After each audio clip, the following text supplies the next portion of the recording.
proses pelengseran Presiden Joko Widodo dalam waktu kurang dari 40 hari ke depan. Harapannya bulan depan ini bisa terjadi. Mari kita terus gelorakan semangat rakyat untuk melakukan perlawanan. Dan setelah itu, ya, kita mau supaya sang pemimpin Joko Widodo ini diadili menurut hukum yang berlaku.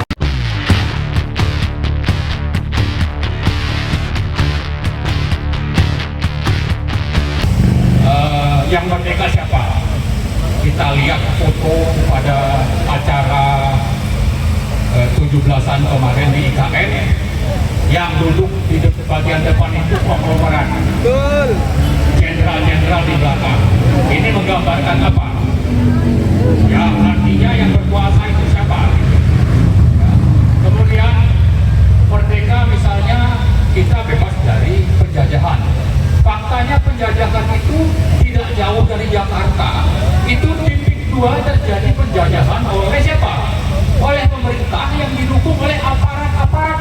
Siapa aparatnya? Ada oknum-oknum polisinya, ada TNI-nya, ada ASN-nya, ada aparat-aparat Pemdanya. Rakyat dijajah. Jadi yang merdeka siapa, yang dijajah siapa setelah 79 tahun, itu menjadi catatan bagi kita. Itu poin pertama. Yang kedua, poin kedua saya kira kita bicara kenapa ini bisa terjadi. Ternyata ada pemerintahan yang memang semakin otoriter, berada di atas hukum, berada di atas trias politika. Siapa dia? Presiden Joko Widodo. Kenapa dia bisa terus berkuasa? Karena tadi yang pertama itu ada konglomerat pendukung yang bergabung dalam pemerintahan oligarki. Nah, sudahlah oligarki, nepotis pula. Buktinya nepotis misalnya MK melalui putusan nomor 90 bisa dikangkangi untuk apa? Untuk supaya Gibran bisa menjadi cawapres.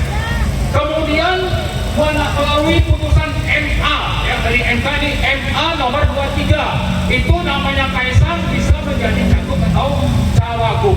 Jadi pemerintahan otoriter yang dilegalize dengan berbagai aturan kebijakan ini sudah terjadi, yang membuat hal yang ketiga yang perlu kita perhatikan juga. Jadi poin ketiganya adalah kenapa ini bisa berjalan mulus.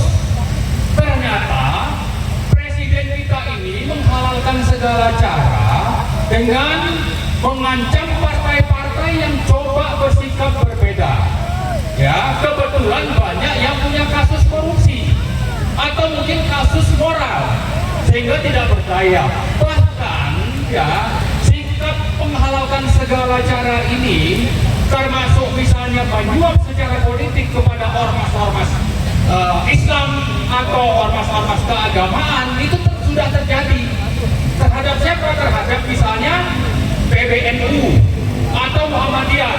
Jadi kalau kita gabungkan, ada kriminalisasi kepada partai, pimpinan partai, anggota DPR, ada pemberian carrot atau umpan untuk bisa dioperasi. Siapa itu?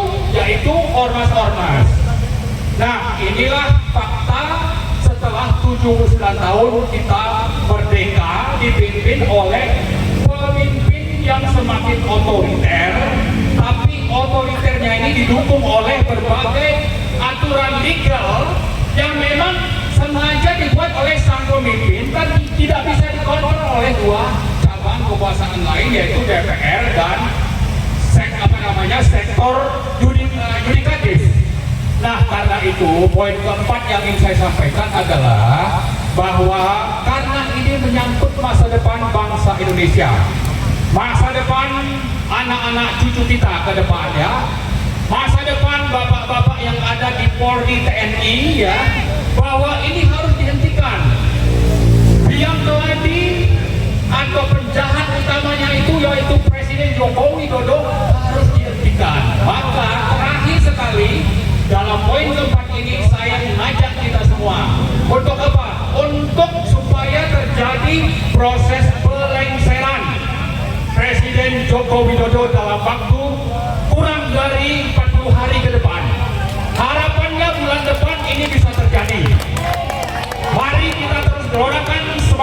rakyat untuk melakukan perlawanan. Dan setelah itu, ya kita mau supaya sang pemimpin Joko Widodo ini diadili menurut hukum yang berlaku, karena pelanggaran konstitusi, undang-undang dan berbagai peraturan yang berlaku itu sudah lebih dari cukup untuk menangkap dan memenjarakan Joko Widodo. Saja itu saja yang saya sampaikan. Terima kasih. Assalamualaikum warahmatullahi wabarakatuh.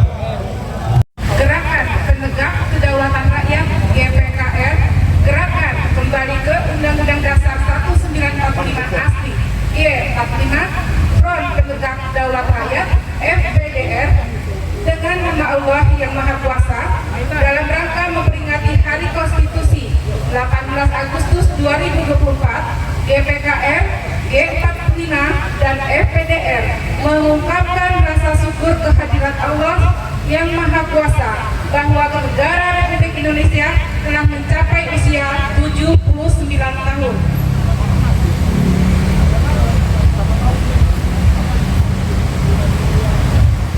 Namun, kami prihatin bahwa perwujudan cita-cita proklamasi kemerdekaan 1945 masih jauh pada kenyataannya, dan bahkan ada gejala dan gelagat penyimpangan dan penyelewengan oleh rezim yang berkuasa yang semakin menguras kekayaan negara untuk memperkaya diri dan kroni-kroninya. Kedaulatan dan kesejahteraan rakyat runtuh dan diruntuhkan, hilang dan dihilangkan.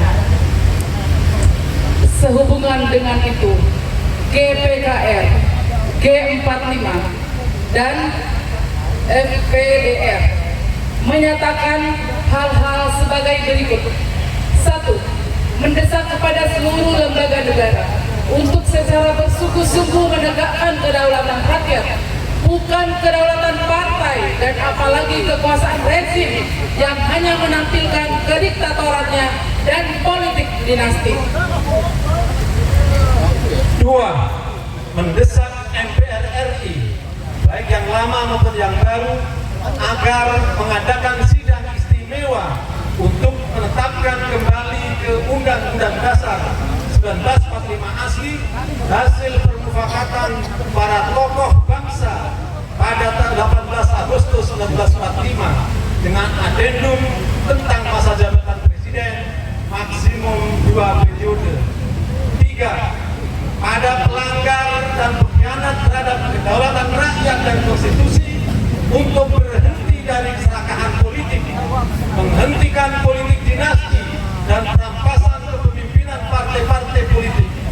Rakyat tidak akan tinggal diam dan akan terus berbuat untuk menyeret yang bersangkutan ke proses hukum, baik lewat pengadilan negara ataupun pengadilan rakyat.